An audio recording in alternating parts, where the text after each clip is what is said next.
이 세상 역사가 BC와 AD 이렇게 나누어져 있지 않습니까?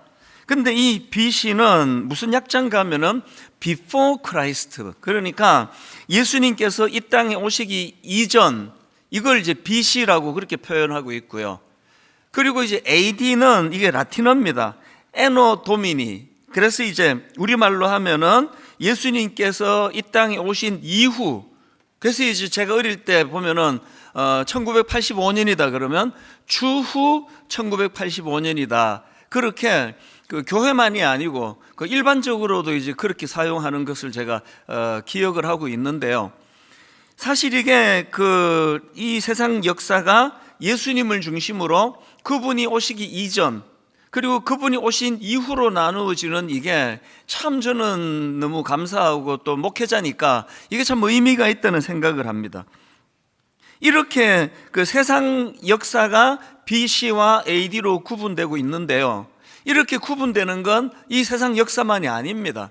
우리 인간도 마찬가지예요.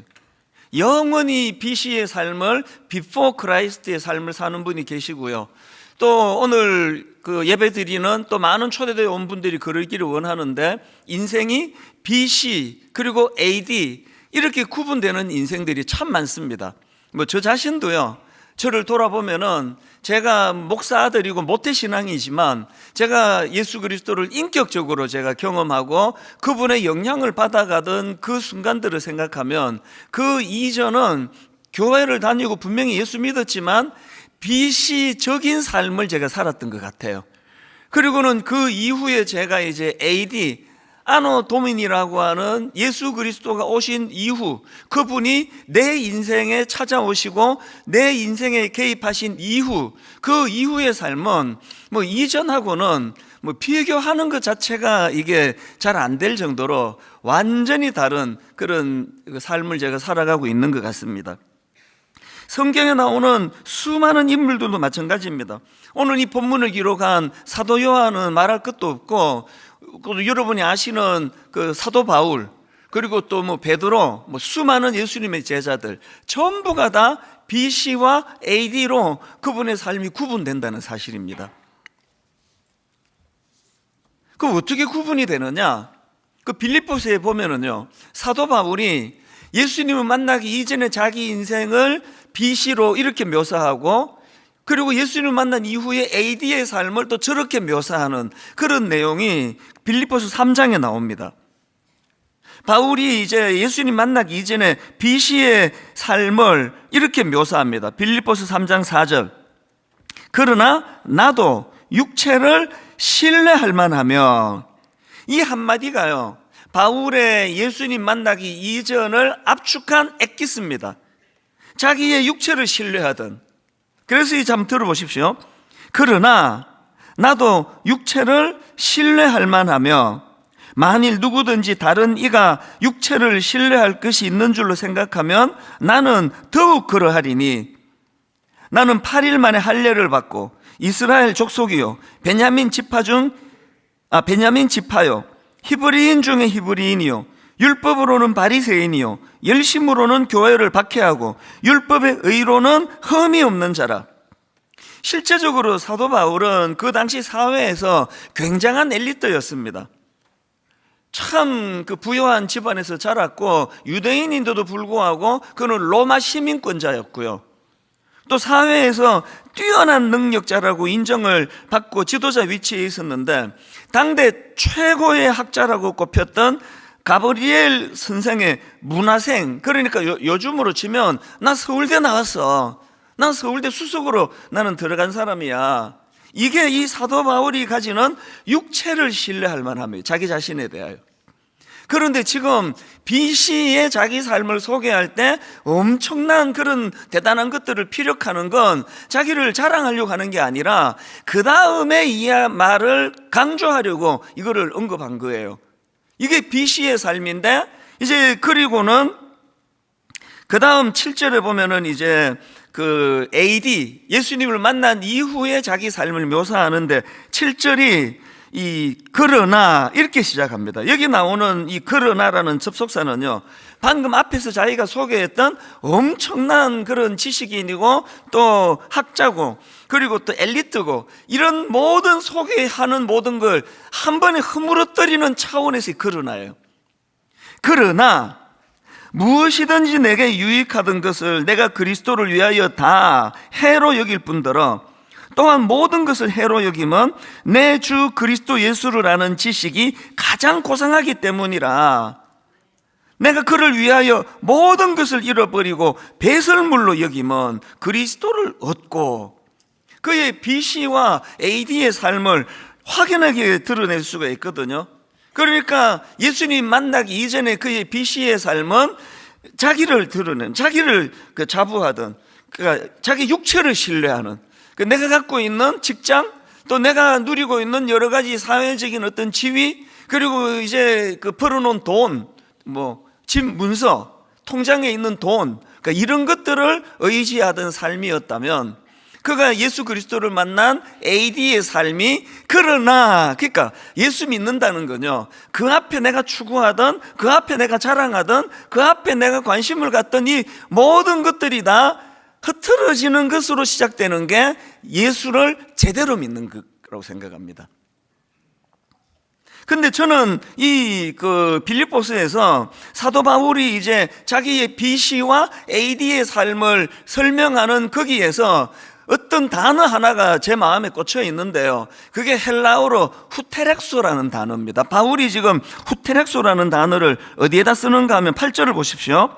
또한 모든 것을 해로 여김은 내 주 그리스도 예수를 아는 지식이 가장 고상하기 때문이라. 여기 나오는 고상하다, 이게 후테렉소입니다.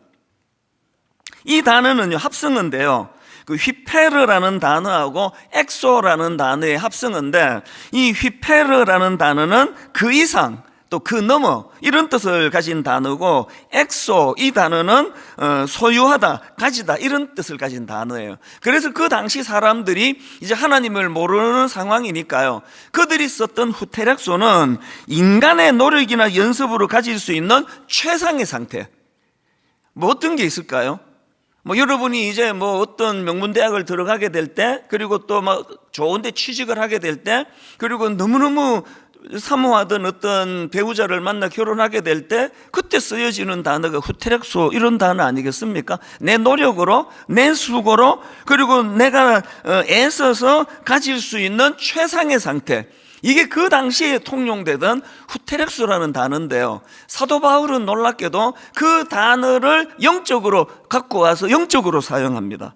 그러니까 바울이 지금 뭘 강조하느냐, 자기가 예수님 알기 이전에 추구하던 세상적인 후테렉소, 엄청나게 성공하고 엘리트고 사회 지도층에 있었던 그 후테렉소를 내려놓고 하나님을 만나고 예수 그리스도 안에서 그가 새로운 후테렉소를 추구하게 되었다. 그런 차원으로 이 단어가 그렇게 저는 해석이 되어지는 겁니다. 이런 차원에서요, 제가 이 후테렉소라는 단어를 묵상을 하다가 소설 요한복음이라는 책이 있습니다. 이 목사님이 쓴 책인데요, 거기에 참 제 마음에 베끼고 옮겨놓고 묵상하는 그런 구절이 좀 있습니다. 한번 들어보십시오. 예수는 정말 바다였다. 그에게서는 모든 것이 통합되어 녹아 있었고 흐르고 있었다. 그동안 내가 놀았던 세계는 하나의 샛강에 불과했다. 그것도 그것이 전부라고 우기며 자랑하면서 말이다. 내가 살고 있는 세계가 샛강인 것을 안 것은 예수라는 바다를 만나고 나서이다. 그 전까지는 강이 바다요, 호수가 대양인 줄로만 알고 있었다. 막힘없이 흐르고 넘실대던 그 흐름, 어떤 강물이 들어와도 다툼이 끝나고 어떤 흙탕물이 들어와도 그냥 정화되어 하나가 되어버리는 바다의 신비, 나는 예수에게서 처음으로 바다를 보았던 것이다. 언젠가 이 바다가 하늘로 이어져 갈 줄 내가 어떻게 알았던가.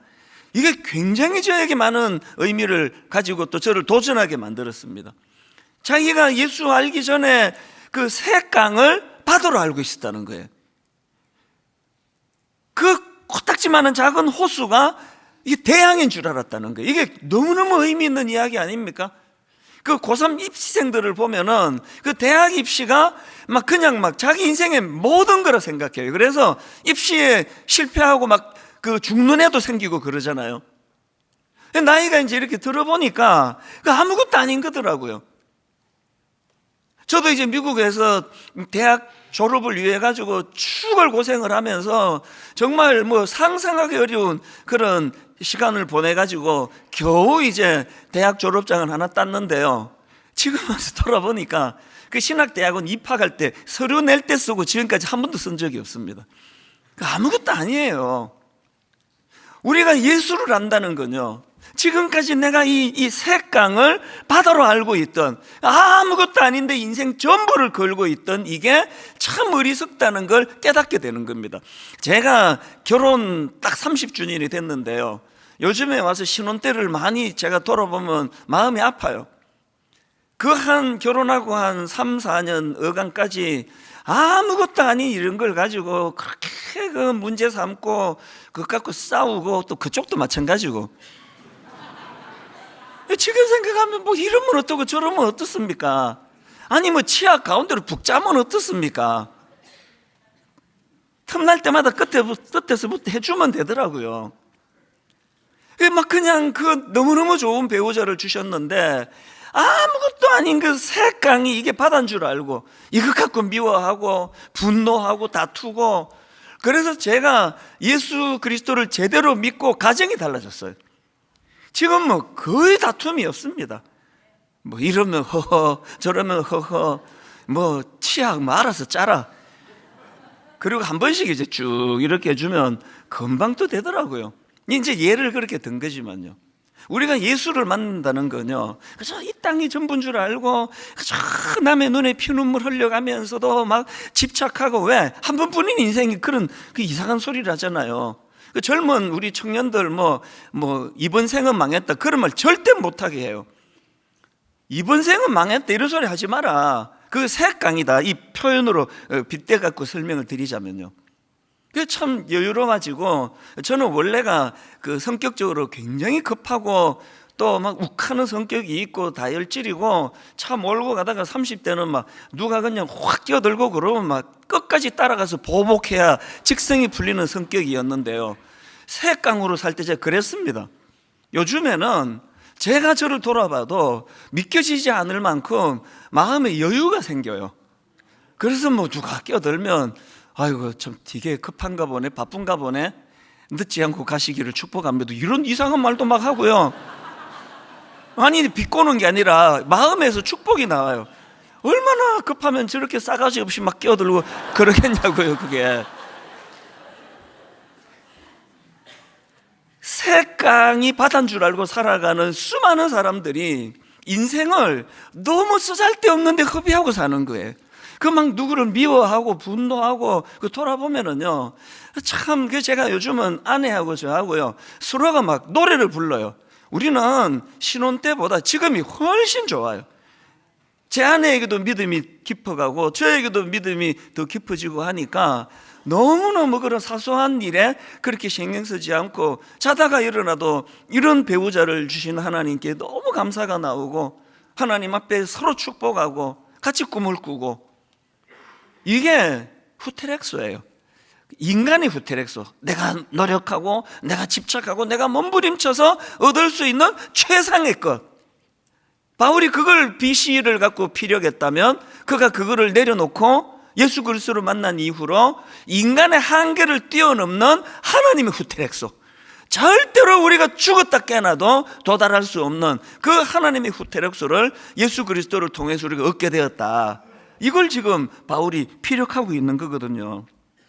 그래서 제가 오늘 지난주 살펴본 오늘 본문 말씀을 이제 오늘 초대되어 온 예수 믿지 않으시는 우리 손님들에게 이 본문 말씀을 이제 다시 제가 소개해 드리고 싶은데요, 사도 바울이 도대체 예수 그리스도에 뭘 발견했길래 그렇게 인생이 여유로워지고, 바울도 보면은 그 예수 믿기 전에 성격이 그 엄청 다혈질이고 아집으로 쌓여 있고, 자기 생각만이 항상 옳고 자기 생각과 다른 사람은 다 적이고, 이렇게 편협하게 짝이 없었던 사람이 사도 바울인데, 성경에서 묘사되는 바울은 그 마음이 바다같이 넓어요.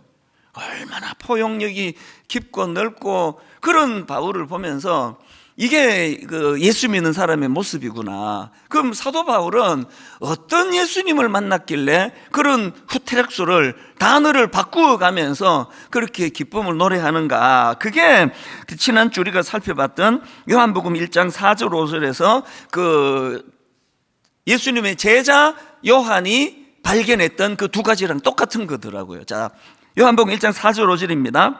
그 안에, 예수 그리스도 안에 생명이 있었으니 이 생명은 사람들의 빛이라. 빛이 어둠에 비치되 어둠이 이기지 못하더라. 바울이 예수 그리스도를 통해서 얻게 된 영적인 후테렉스는 두 가지인데요, 하나는 생명이고 하나는 빛이에요. 지난주에도 설명드렸지만 여기 나오는 생명은 헬라어로 조에. 그런데 여러분, 성경에 보면은요, 이 조에라는 단어에다가 이제 영원한, 이런 뜻을 가진 아이오니오스라는 그 형용사를 덧붙여서 설명하는 경우가 많이 있습니다. 예를 들면은, 자, 요한복음 3장 14절 15절입니다. 모세가 광야에서 뱀을 든 것 같이 인자도 들려야 하리니 이는 저를 믿는 자마다 영생, 여기도 영생이 나오죠. 영생을 얻게 하려 하심이라. 여기 나오는 영생, 영원한 생명이요, 조에 아이오니오스예요. 아이오니오스가 뭐라 그랬죠? 영원한이라는 뜻이라 그랬잖아요. 주님이 우리에게 주신 생명 조에는 이 땅에서 살아가는 그 생명이 아니에요. 이 생명은 영적인, 그리고 영원한 생명. 그래서 이게 조에 아이오니오스인데요, 똑같은 표현을 반복해서 우리가 잘 아는 요한복음 3장 16절에서도 그대로 지금 피력합니다. 하나님이 세상을 이처럼 사랑하사 독생자를 주셨으니 이는 그를 믿는 자마다 멸망하지 않고 영생을 얻게 하려 하심이라. 조에 아이오니오스예요. 영원한 생명. 그래서 저는 장례식을 인도할 때마다 사용하는 그 요한계시록 21장 3절 4절 말씀이 있는데요, 내가 들으니 보좌에서 큰 음성이 나서 이르되 보라, 하나님의 장막이 사람들과 함께 있으며 하나님이 그들과 함께 계시리니 그들은 하나님의 백성이 되고 하나님은 친히 그들과 함께 계셔서 하나님 다스리는 그 나라가 되면은, 4절입니다, 모든 눈물을 그 눈에서 닦아주시니 다시는 뭐가 없습니까? 사망이 없고 애통하는 것이나 곡하는 것이나 아픈 것이 다시 있지 아니하리니 처음 것들이 다 지나갔습니다. 여러분, 장례식을 인도할 때 제가 이 본문을 가지고 왜 말씀을 전합니까? 세상에서의 장례식을 연결식이라 그래요. 그래서 내가 연결, 이걸 국어사전을 찾아봤거든요. 이렇게 설명하더라고요. 연결, 이건 죽은 사람과 산 사람이 서로 영원히 헤어짐, 이게 연결이래요. 하나님 없는 비시의 삶에서의 장례식은 영원한 이별이에요. 다시 못 만나요. 그런데 제가 방금 읽어드렸던 그 말씀처럼 AD의 삶을 사는 사람들은 예수 그리스도로 인하여, 그분이 십자가로 인하여 우리가 조에 아이오니오스, 영원한 생명을 얻게 됐습니다. 그래서 이제 하나님 다스리는 그 나라를 꿈꾸고 소망하고 기대하고 갈망하며 그렇게 사는 게 이 땅에서 예수 믿는 사람입니다. 그런데 여러분, 이 영생은 우리에게 어떤 선물을 가져다 주는가 하면 디도스 1장 1절 2절입니다. 하나님의 종이요 예수 그리스도의 사도인 나 바울이 사도된 것은 하나님이 택하신 자들의 믿음과 경건함에 속한 진리의 지식과, 그 다음에 영생이 나옵니다. 영생에 뭘 위한다고요? 소망을 위함이라요. 주님 주시는 영생은 우리에게 소망이라는 선물을 줘요. 저는 이제 그 목회자 치고도 그 양상이 조금 복잡하게 사는 사람 아닙니까? 분당 우리 교회만 제가 섬기는 게 아니라 타 교회 분들도 많이 연락을 주세요. 그리고 또 목사님들, 후배 목사님들이 많이 연락을 주세요. 그 하나같이 아픈 이야기들이 많아요. 억장이 무너지고 마음이 절망지고 이런 분들이 목사님 한 번만 만나기를 원합니다. 그래서 많은 그런 일들을 제가 경험하는데요. 그래서 제가 이제 가끔씩 번아웃이 와요. 이게 지금 사실 지금 제가 안식년 기간이어야 하거든요. 2년 전부터 이제 좀 지친다, 이게 좀 쉬어야 된다 그러는데 교회 상황상 제가 안식년을 가질 수가 없는 상황이에요. 그러면 이제 번아웃이 와요. 제가 이제 마음에 진짜 참 버겁다, 이제 그런 생각이 들면 제가 습관처럼 나오는 찬양이 하나 있는데요. 이거 제가 우리 옥하는 목사님께 배운 거예요. 곡을 배운 건 아니지만 우리 목사님도 이 찬양을 한 번씩 부르시더라고요. 이 찬양입니다. 사막에 샘이 넘쳐 흐르리라, 사막에 꽃이 피어 향내 내리라, 주님이 다스리는 그 나라가 되면은 사막이 꽃동산 되리. 근데 막 지치고 힘들 때 막 이 세상이 사막 같아요. 막 목이 말라요. 막 갈증을 느껴요. 그럴 때면 하나님이 제게 소망을 주세요. 그 가사를 보면은 그 다음 가사가 이렇습니다. 사자들이 어린 양과 뛰놀고 어린이들 함께 뒹구는 참사랑과 기쁨의 그 나라가 이제 속히 오리라. 어떨 때는 참 저를 잡으려는 사람도 그렇게 또 가끔씩 나타나요. 아마 얼마나 섬뜩한지 몰라요. 막 초창기 설교부터 다 뒤져요. 그리고 단어 하나 제가 실수 잘못하면 이제 그걸 가지고 막 말로 다 할 수 없이 그렇게 공경에 빠뜨리고 공격하고 이런 일들을 가끔씩 제가 겪을 때, 그래서 참 회의가 온다. 그럴 때 이 찬양이 나와요. 생각해 보니까 우리 옥하는 목사님도 목격이 힘들었나 봐요. 이 찬양을 그렇게 부르시더라고요. 이게 뭐 우리 목회자만의 문제가 아니고요. 여러분 그 2절 가사를 한번 보세요. 사막에 숲이 우거지리라, 사막에 예쁜 새들 노래하리라, 주님이 다스리는 그 나라가 되면은 사막이 낙원되리라. 그 다음 가사를 보세요. 독사굴에 어린이가 손 넣고 장난쳐도 물지 않는 참 사랑과 기쁨의 그 나라가 이제 속히 오리라. 이사야서 11장을 가지고 만든 찬양인데요. 우리가 왜 세상에서 상처받습니까? 우리가 세상에서 상처받는 거는 자꾸 이상하게 우리에게 상처를 주는 사람이 많아요. 그리고 끊임없이 이 땅에서는 그저 그냥 내가 부유하게 자라지 못한 그 이유 때문에, 내가 막 탤런트처럼 그렇게 아름답지 못하다는 그 이유 때문에, 내가 가진 어떤 약점 하나를 붙잡고 끊임없이 나를 조롱하고 공격하고 초라하게 만들고 이런 경험을 하면서 사는 게 이 땅에서의 삶이에요. 그래서 무슨 소망을 주십니까? 예수 그리스도가 주신 조에 이 영원한 생명을 가진 자들은 소망을 선물로 받는데요. 아까 그 9절에 이런 내용이 있었잖아요. 사자들이 어린 양과 뛰놀고. 이 무슨 표현이겠습니까? 세상에서는 이런 일 없습니다. 잘난 놈들은 잘난 놈들끼리 놀지 우리같이 뭐 그저 그런 사람 안 껴줘요. 그리고 막 그냥 약육강식 아닙니까? 조금만 으스룩하더니 제가 우리 교역자들한테 이런 말을 해요. 인간의 죄성을 드러내는 말 중에 하나가 누울 자리 봐가면서 발 뻗는다. 이게 참 나쁜 말로 생각된다. 어떨 때는 사람이요, 저 사람 착하고 너무 좋아 그러면 자꾸 발을 뻗어요. 저희 애가 그 3살 땐가 이럴 때 미국에 갔거든요. 자기 고모들한테 이제 인사하러 또 할머니도 뵙고 갔는데, 그 당시로 저희 누나가 이제 그 뇌 수술을 하고 누워있던 상황이에요. 집에 가만히 누워있으니까요, 이 3살 먹은 애가요, 정말 이게 죄성을 보여주는 모습이에요. 이 3살 먹은 애가 이게 그 어른 하나가 움직이지도 않고 누워만 있거든요. 그러니까 이제 테스트 하는 거예요. 자기 고모를 이렇게 꼬집는데요, 어떻게 꼬집는지 아세요? 이렇게 꼬집으면서 고모를 계속 보면서 꼬집어요. 이분의 인내의 한계가 어디까지인가? 이게 참 3살 먹은 애가 뭐 알고 그랬겠습니까? 본능인 거예요. 이렇게 꼬집는 거예요. 그래서 이제 아야! 혹은 하지 마! 그러면 여기까지가 걔가 한계인 거거든요. 얘가 어린애가 꼬집으면서 해를 끼치면서 그 상대방의 반응을 보면서 꼬집는 이게 참 이게 죄성의 흔적이라는 생각이 드는 겁니다. 그래서 누울 자리 봐가면서 발뻗는다는 게 다른 뜻으로도 쓰지만 인간의 죄성으로 그저 온순하고 좋으면 혹은 자기 생각에 좀 시시하게 생각이 되면 발을 확 뻗어버리는 거라고 이걸 빗대어 갖고 제가 드리는 말씀이죠.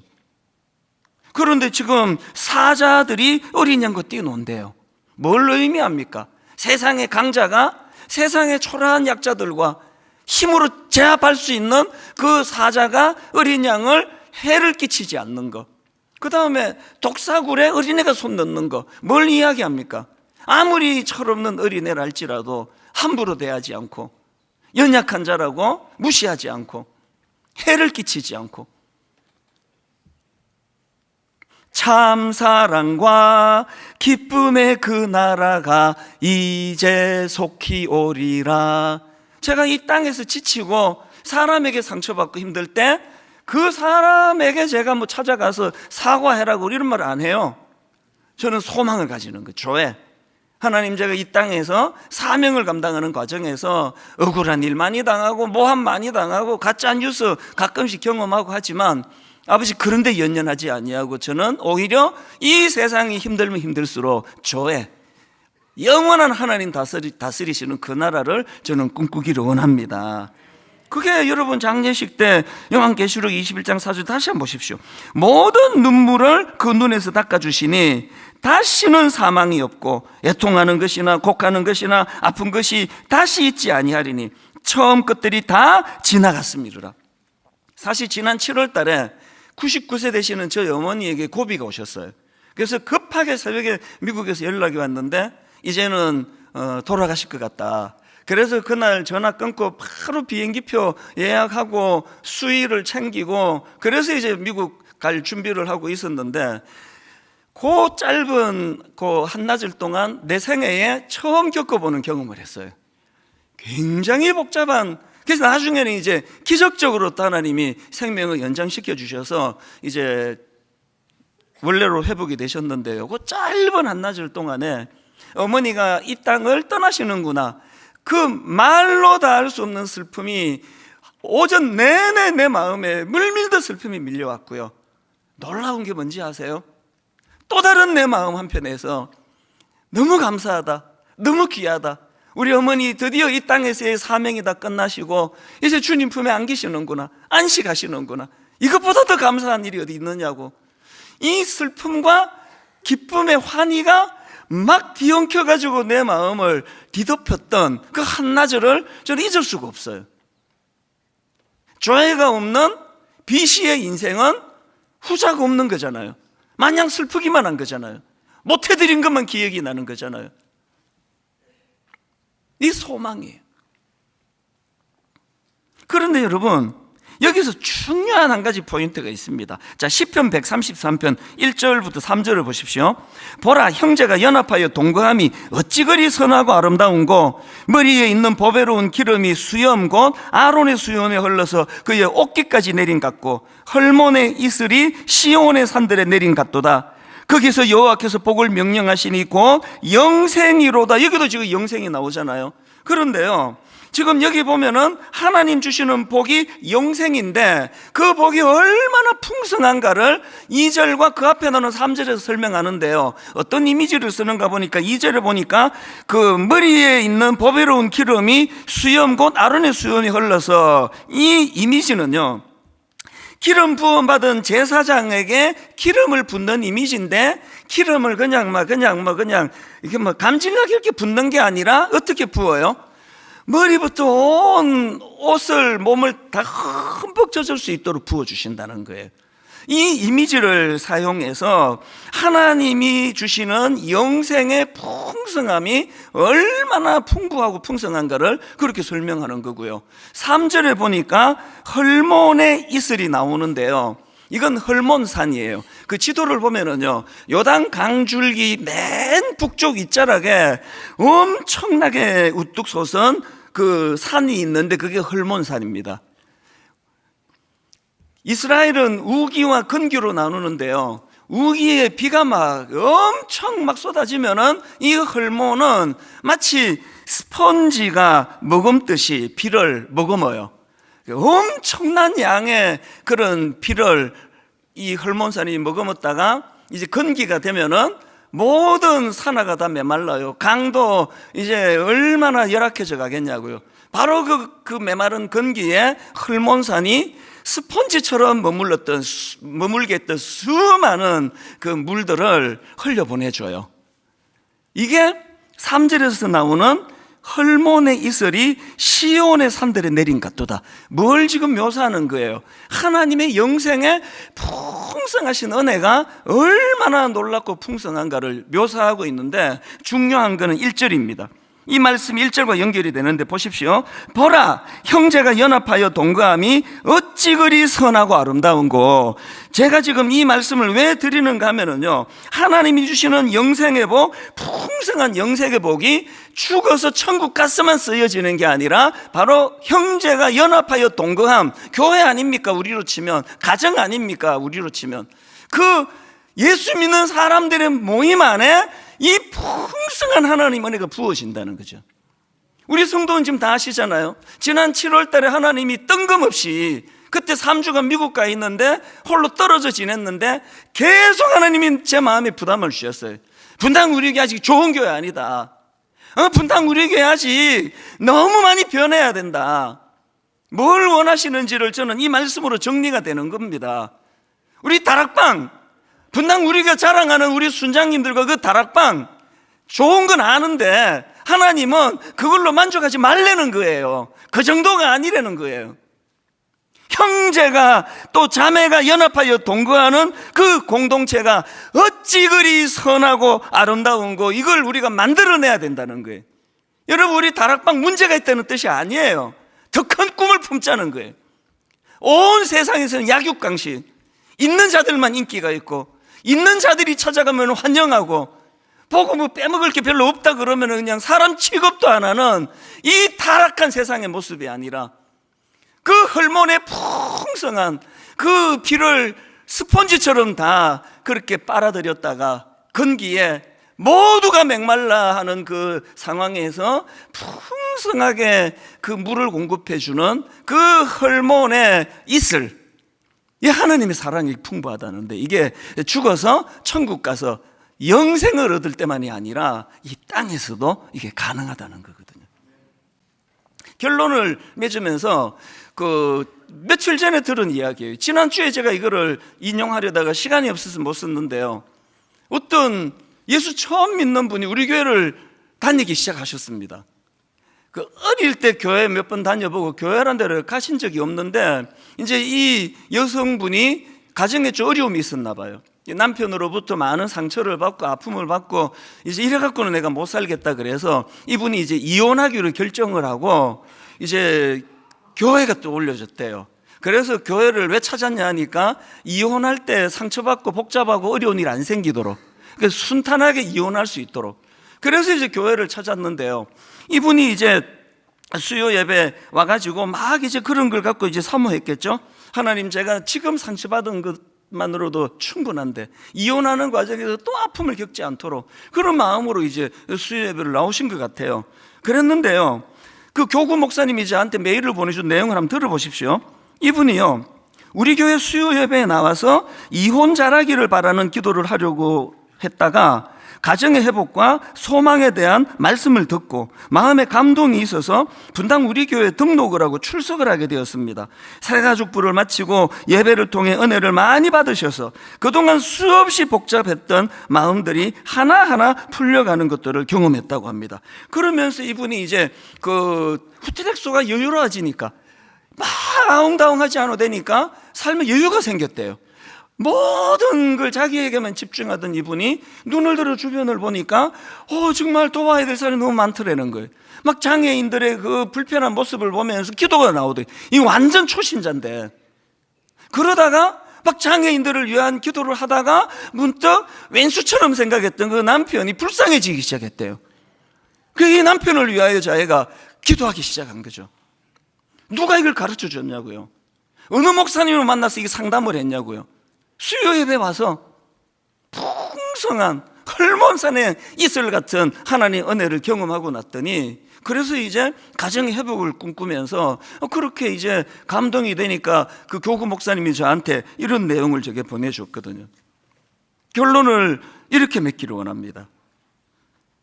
오늘 설교 제목을 내 삶의 이유, 콤마하고 예수 그리스도 이렇게 잡았는데요, 여러분, 사도 바울이 경험했던 BC의 인생에 추구하던 후테렉소를 내려놓고 예수 만난 이후에 AD에 주님이 주시는 후테렉소를 사모하게 된다면 곧 알게 되실 겁니다. 내가 추구하던 게 난 바다라 생각했는데 이 색강이었구나. 이게 아무것도 아닌 일에 내 인생을 너무 많이 허비했구나.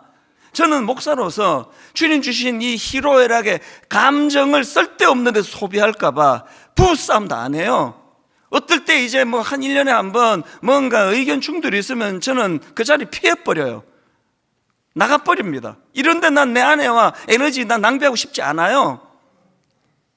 새깡을 살아가는 인생이 아니기 때문입니다. 오늘 초대되어 오신 분들, 뭐 이 30분 말씀 듣고 하나님을 알 수 있게 됐다, 그 어불성설입니다. 예수님께서 와 보라, come and see, 와서 봐라. 여러분, 이제 오늘 마당에 가서도 한번 그 형제가 연합하여 동거함이 어찌 그리 아름다운가, 마당에서 여러분을 환영하는 그 손길도 한번 느껴보시고요.